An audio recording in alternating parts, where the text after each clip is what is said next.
જીવદયા વીર ભરતભાઈ કોઠારીની પ્રતિમાનું નાયબ મુખ્યમંત્રીના હસ્તે અનાવરણ થશે।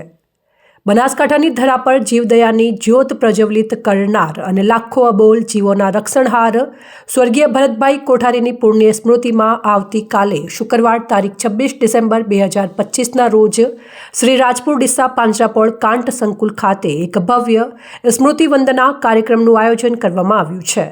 આ પ્રસંગે ગુજરાત રાજ્યના નાયબ મુખ્યમંત્રી હર્ષભાઈ સંઘવી વિશેષ ઉપસ્થિત રહી ભરતભાઈ કોઠારીના સ્મૃતિ સ્મારકનું અનાવરણ કરશે।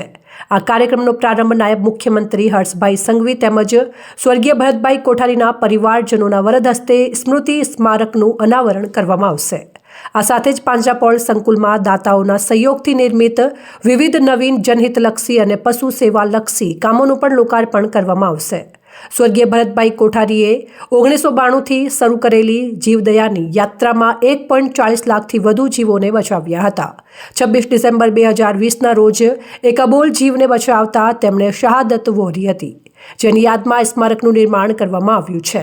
કાર્યક્રમના અંતે ઉપસ્થિત તમામ ભાવિકો અને મહેમાનો માટે ભોજન પ્રસાદની વ્યવસ્થા રાખવામાં આવી છે। શ્રી રાજપુર ડીસા પાંજરાપોળના ટ્રસ્ટી મંડળ અને કાર્યકર્તાઓ દ્વારા આ પ્રસંગે સહુ જીવદયા પ્રેમીઓને ઉપસ્થિત રહેવા ભાવભર્યું આમંત્રણ પાઠવવામાં આવ્યું છે।